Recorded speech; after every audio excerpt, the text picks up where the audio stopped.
Hello दोस्तों, स्वागत है आपका हमारे YouTube channel TET fact academy में। मैं हूं शशिकांत राय और आज हम बात करने वाले हैं 54,000 शिक्षक बहाली को। और आज जो है पहला दिन था। इक्का दुक्का लोगों को ही जो है सफलता मिली है, बाकी लोगों को अभी जो है सफलता हाथ नहीं लगी है। लेकिन जो काउंसलिंग प्रक्रिया जो चलाई जा रही है, जो की जा रही है, उसको देख करके सब लोग हैरान भी होंगे कि वास्तव में बिहार शिक्षा विभाग एक किस तरीके की काउंसलिंग करा रहा है कि उसका प्रशासनिक नियंत्रण बिल्कुल उसकी नियोजन इकाइयों के ऊपर है ही नहीं। और बिहार शिक्षा विभाग को ये भी जानकारी नहीं है कि कहाँ पर काउंसलिंग हो रही है, कहाँ पे नहीं हो रही है। काउंसलिंग के जो लेटर हो रहे हैं वो जारी कर दिए जा रहे हैं कि यहाँ काउंसलिंग कल स्थगित है, परसों होगी तो नरसों होगी। कुछ ऐसे जिले हैं उनका तो पता ही नहीं कि कब करवाएंगे, उसकी कोई इन्फॉर्मेशन ही नहीं है। ना औपबंधिक मेधा सूची लोड की गई है, ना फाइनल मेरिट लिस्ट लोड की गई है। जो नियम बनाए गए हैं काउंसलिंग के, उससे मुझे बिल्कुल ऐतराज नहीं है, क्योंकि ऊपर से जो है 50-50 के क्रम में जो है नाम पुकारे जाएंगे और उसके हिसाब से जो है आप लोग को जो है नौकरी करने का मौका मिलेगा। अगर आपका नाम वहाँ पर पुकारा जाता है 3 बार और आप वहाँ हैं तो ठीक है, अगर आप वहाँ पे नहीं हैं तो ठीक नहीं है, फिर आप काउंसलिंग में भाग नहीं ले सकते। तो ये एक सिस्टम है। दूसरी चीज़ यहाँ पे देखने के लिए ये आ रही है कि कैटेगरी वाइज ही नाम बुलाए जाएंगे। यानी यूआर का है तो यूआर में जाएगा, ईबीसी का है तो ईबीसी में जाएगा, बीसी का है तो बीसी में जाएगा, फीमेल का है तो फीमेल में जाएगा। हाई मेरिट लो मेरिट से इसको कोई मतलब नहीं कि कोई कहीं शिफ्ट करेगा। जो जिस कैटेगरी में है उसी कैटेगरी में चला जाएगा। दूसरी चीज ये है कि औपबंधिक मेधा सूची या फाइनल मेरिट लिस्ट का भी अता पता नहीं है।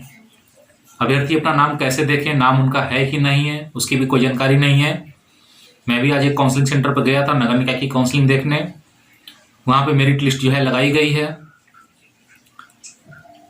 और मैं ये सोच के हैरान था कि जब यहाँ मेरिट लिस्ट लगाई गई है या चिपकाई गई है तो वो वेबसाइट पे लोड क्यों नहीं है। वेबसाइट पे तो उसको लोड होना चाहिए। इस तरीके से अगर ये काउंसलिंग प्रक्रिया चलेगी तो मेरे तो समझ में नहीं आ रहा है कि लोग कहाँ कराएंगे और कहाँ नहीं कराएंगे।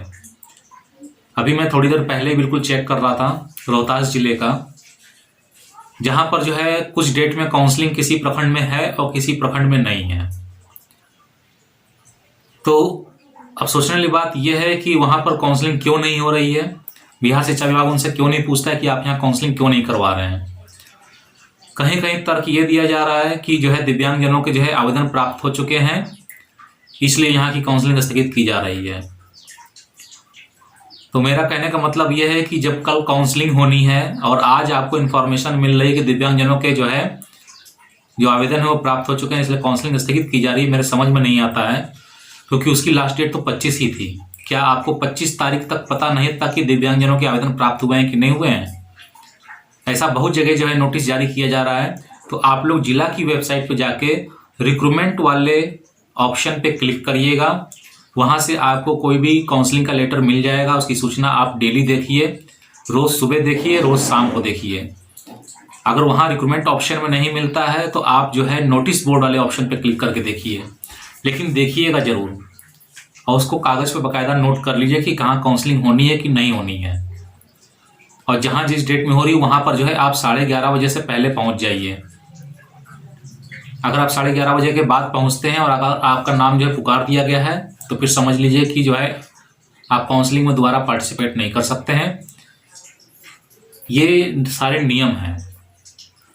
पहले जो सिस्टम था काउंसलिंग कराने का वो ये था 5वें चरण में कि जो भी अभ्यर्थी वहां जाते थे उनको रूम में उनका एंट्री कर लिया जाता था, लिख लिया जाता था और जो लोग उपस्थित रहते थे उन्हीं की मेरिट बना करके दे दी जाती थी।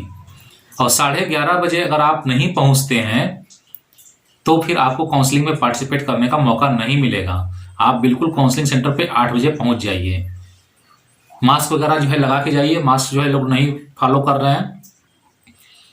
और भी बहुत सारी वहाँ इन्फॉर्मेशन जो है लगी हुई हैं। सीटों के बारे में भी आपको यहाँ इन्फॉर्मेशन मिल जाएगी, मेरिट लिस्ट भी मिल जाएगी। लेकिन यहाँ पे दिक्कत ये हो रही है कि जो सेंट्रलाइज लेटर जो जारी किया गया था काउंसलिंग कराने के लिए, उन डेट्स में काउंसलिंग नहीं हो रही है। तो उन डेट्स में जब काउंसलिंग नहीं हो रही है तो कैसे पता चलेगा कि कब तक ये काउंसलिंग चलेगी, कब तक कंप्लीट होगी। दूसरी चीज ये है कि उनको काउंसलिंग के डेट्स की जानकारी नहीं मिल पा रही है। पर्टिकुलर जो लिंक जारी किया गया वो भी पर्टिकुलर काम नहीं कर रहा है। उसमें सारे जिलों की जो है लिस्ट अपलोड नहीं है और इसके साथ ही जहां पे संशोधन होकर के डेट्स आ रही हैं तो उसको भी उस लिंक पे अपडेट नहीं किया जा रहा है। तो या तो उस पर शिक्षा विभाग फुर्ती दिखाए, जैसे ही वहाँ से सूचना आती है फट से उस लिंक को अपडेट किया जाए। और एक रिक्वेस्ट ये भी है बिहार शिक्षा विभाग से कि जो मेरिट लिस्ट के जो लिंक हैं उनको भी जो है उसी लिंक वेबसाइट पे जोड़ दिया जाए। जो एनआईसी की जो वेबसाइट बनाई गई है काउंसलिंग स्तर की जानकारी देने के लिए, तो रिक्रूटमेंट वाला जो पेज है जिला वेबसाइट्स का, उनको भी एनआईसी वेबसाइट पे लिंक करा दिया जाए, ताकि जो है हर वेबसाइट को खोलने की जरूरत ना पड़े, हर जिला वेबसाइट खोलने की जरूरत ना पड़े। उसी एनआईसी वेबसाइट पर जाकर के व्यक्ति पर्टिकुलर जिले के पेज पे क्लिक करेगा तो सीधे वो मेरिट लिस्ट के पेज पे पहुंच जाएगा। इससे भी सुविधा हो जाती। लेकिन जहाँ की जो है मेरिट लिस्ट लोड ही नहीं है तो वहाँ का लिंक कराना मुश्किल है। तो कुल मिला जुला करके मेरे समझ में यही आ रहा है कि ये जो काउंसलिंग प्रोसेस हो रहा है इसमें बिहार शिक्षा विभाग का जो कंट्रोलिंग है वो बिल्कुल फेल हो चुका है। उनका नियोजन इकाइयों पे कोई नियंत्रण नहीं है। सब अपने मनमाने तरीके से काउंसलिंग डेट्स को स्थगित कर दे रहे हैं और दोबारा उसका आयोजन कब होगा इसकी भी कोई सूचना नहीं है। अभी सूचना कैसे मिलेगी, कब मिलेगी, अभ्यर्थी वहाँ पे काउंसलिंग कराने कब जाएगा, कैसे जाएगा, ये सोचने की बात हो गई है। और दूसरी चीज़ ये दिक्कत आ रही है कि जो क्रमांक से बुलाया जा रहा है तो उसमें लो मेरिट वालों अभ्यर्थियों का होना जो है काफ़ी मुश्किल है, क्योंकि वो 2000-3000 क्रमांक तक तो नाम पढ़ेंगे नहीं, ऊपर से ही पढ़ेंगे। और ऊपर से भी पढ़ रहे हैं तो वो ये नहीं बता पाएंगे तुरंत कि इनका सिलेक्शन हुआ है कि नहीं हुआ है। उनका कहने का मतलब यह है कि 1 से 50 तक नाम जो है पढ़ दिए जाएंगे और वो लोग जाकर के उस कमरे में बैठ जाएंगे। ठीक है, अब उस 1 से 50 तक के क्रमांक के लोगों को जो है देखा जाएगा कि किस कैटेगरी के हैं, उनका 1 से 50 में नाम कहाँ पे है, किस कैटेगरी में उनका मेरिट क्या बन रहा है, और उनका सीट के सापेक्ष देखा जाएगा कि कितने अभ्यर्थी हो रहे हैं। अगर सीटों के बिल्कुल बराबर होंगे तो काउंसलिंग वहीं क्लोज हो जाएगी, और सीट अगर बच रही होगी तो फिर 50 क्रमांक के आगे फिर नाम पुकारा जाएगा और फिर यही प्रोसेस जो है दोहराया जाता रहेगा 4 बजे तक। तो इससे बढ़िया यही होता है कि जो अभ्यर्थी वहां उपस्थित है उनकी एंट्री करा लेते और सीधे उनकी मेरिट लिस्ट बनवा लेते। ऐसे नाम पुकारने से आप नाम पुकार के ले जाइएगा, कमरे के अंदर बिठाइएगा, फिर वहां उनका डिसाइड होगा कि हाँ हो रहा है कि नहीं हो रहा है। लेकिन बाहर खड़ा अभ्यर्थी ये कैसे जानेगा कि जो रूम के अंदर गया है वो उस लिस्ट में है कि नहीं है? क्योंकि आपने कहा कि 1 से 50 क्रमांक वाले बैठ जाएं, अब उसमें सारे जाकर के बैठ गए 1 से 50 क्रमांक वाले। अब उसमें 1 से 50 क्रमांक वाले ही बैठे हैं या उससे नीचे वाले भी बैठे हैं तो पता नहीं चलेगा। जब उसका मैचिंग कराया जाएगा तब पता चलेगा। लेकिन अगर अंदरूनी रूप से कोई साठ गांठ होगी तो फिर आपको पता नहीं चल पाएगा कि अंदर मैचिंग कराई गई है उस लिस्ट से कि नहीं कराई गई है। जो ट्रांसपेरेंसी है, वो जो बाहर खड़ा अभ्यर्थी जो अभी इंतजार कर रहा है कि 1 से 50 क्रमांक के बाद मेरा नाम पुकारा जाएगा, अभी सीटें बच सकती हैं, उसको तो ये पता ही नहीं चलेगा कि अंदर सीटें बची हैं कि नहीं बची हैं। जो व्यक्ति अंदर बैठा है वो किस क्रमांक का, उस क्रमांक के अंदर आता भी है कि नहीं आता है। अगर सेटिंग होगी तो बिल्कुल पता ही नहीं चलेगा बाहर वाले व्यक्ति को कि अंदर कौन सा क्रमांक का बैठा हुआ है।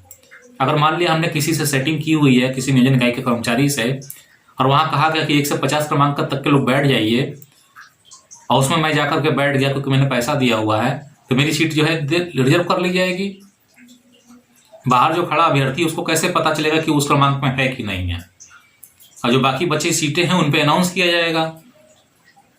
अनाउंस करने के बाद जो है फिर जो है बताया जाएगा कि इतने क्रमांक तक हो गया है, और उसी में जो है जो जैसे भेड़ बकरियां हाँकी जाती है उसी में वो व्यक्ति भी निकल जाएगा जिसने पैसा दिया होगा। तो ये ट्रांसपेरेंसी नहीं है। बाहर खड़ा व्यक्ति कैसे जानेगा कि अंदर जो लोग बैठे हुए हैं, जो अंदर गए हैं, वो रियल में वही व्यक्ति हैं जिनके नाम पुकारे गए हैं? ऐसा मैं इस आधार पे कह रहा हूँ कि पिछली बार भी ऐसा हुआ था। एक एक काउंसलिंग सेंटर पे एक एक 2-2 सीट के लिए हजारों अभ्यर्थी आ जा रहे हैं। अगर आपको इसी तरीके से ओपन कैंप काउंसलिंग करानी थी तो इससे बढ़िया था आप बेसिक प्रिंसिपल बेस में सीधे कह देते कि ऊपर से 50 तक के अभ्यर्थी जो क्रमांक वाले हैं वही आएंगे, बाकी नहीं आएंगे। सिंपल हो जाता, इतनी भीड़ बटोरने की जरूरत ही नहीं थी। मेरे समझ से ये पूरी जो काउंसलिंग प्रोसेस है ये मेरे समझ से बिल्कुल बाहर है कि ये किस तरीके से कर रहे हैं। सारी जगह जब काउंसलिंग एक साथ होनी थी तो शुरू से जब ये माहौल बनाया गया कि सारी जगह काउंसलिंग एक साथ होगी तो आखिर वो क्यों नहीं की जा रही है? अब उन काउंसलिंग की डेट्स का कैसे पता चलेगा और वो काउंसलिंग कब होगी? जल्दी जल्दी में तो आपने काउंसलिंग अनाउंस करा दी, काउंसलिंग करा दी। सारे शिक्षक अभ्यर्थी भी यही चाह रहे थे कि जल्दी से जल्दी काउंसलिंग शेड्यूल जारी हो। और आज की डेट में जब काउंसलिंग शेड्यूल जारी हो गया तो सबके माथे पे जो है सिकन आ गई। किसी को समझ में नहीं आ रहा है कि कहाँ जाएं और कहाँ ना जाएं। आज की डेट में मैंने देखा नगर निकाय में तो खैर कम ही सीट होती, फिर भी 88% जिनका मेरिट है वो भी बाहर थे, उनका भी सिलेक्शन नहीं हुआ था। तो अब आप सोच लीजिए कि जब 88 वाले का भी नहीं हो रहा है तो मेरे समझ में ये जो पहला चरण, जिसको हम लोग छठा चरण कह रहे हैं, ये जो पहला चरण चल रहा है, इसमें जो ज्वाइनिंग होगी वो अगर कहीं 90 से मेरिट शुरू हो रही है या ऊपर से आप 50 के अंदर ही मान के चलिए। अगर आप 50 के अंदर हैं तब तो आप ज्वाइन करेंगे, नहीं तो ज्वाइन नहीं करेंगे, क्योंकि कहीं इतनी अधिक मात्रा में सीटें नहीं हैं कि आप वहां ज्वाइन कर सकें। और दूसरी चीज ये ऐसा इसलिए हो रहा है, अब मान लिया जैसे कि आरा जिले में काउंसलिंग अब स्थगित कर दी गई है। आरा जिला में काउंसलिंग जब स्थगित कर दी गई है तो अब आप सोचिए कि आरा जिला का कैंडिडेट अब उस डेट में आरा में तो रहेगा नहीं और काउंसलिंग कराएगा जरूर। तब वो काउंसलिंग कराएगा तो कहाँ जाएगा? पटना जाएगा, मुजफ्फरपुर जाएगा, सासाराम चला जाएगा, कैमूर चला जाएगा। तो अब जो जिला का जो वहाँ का जो पर्टिकुलर जिला का रहने वाला जो अभ्यर्थी है वो अब ऑटोमेटिक बाहर हो जाएगा, क्योंकि टॉपर जो ऊपर के लड़के हैं वो सारे वहाँ पहुँच जाएंगे। और बिहार शिक्षा विभाग शुरू से ये कह रहा था कि सब लोग अपने अपने जिले में काउंसलिंग कराएंगे क्योंकि एक ही दिन होगी। तो एक दिन वाली कहानी तो खत्म हो गई, यानी कि अब जो सिलेक्शन होगा वो ऊपर से जो टॉपर होंगे सिर्फ उन्हीं का होगा। उसके बाद जब अगला चरण कभी आयोजित किया जाएगा किसी सन में, तब बाकी लोगों का होगा कि नहीं होगा उसकी भी गारंटी नहीं है, क्योंकि जब नए आवेदन लिए जाएंगे तो फिर उसमें नए अभ्यर्थी जोड़ दिए जाएंगे। तो उम्मीद है कि आप लोग समझ रहे होंगे कि ये जो काउंसलिंग प्रोसेस है इसका जो है खिलवाड़ बना दिया गया है। और बिहार शिक्षक अभ्यर्थी पूरी तरीके से परेशान है, क्योंकि उनके पास ना तो काउंसलिंग की डेट्स की जानकारी है और ना ही फाइनल मेरिट लिस्ट की जानकारी है। अगर आपको ये वीडियो पसंद आया हो तो वीडियो को लाइक करिएगा, शेयर ज़्यादा करिएगा, चैनल को सब्सक्राइब करना ना भूलिएगा, क्योंकि अगर इन्फॉर्मेशन जो हमको मिलती रहेगी हम देते रहेंगे। जल्दी मिलते हैं अपने नए वीडियो के साथ में, तब तक के लिए इजाजत दीजिए। धन्यवाद।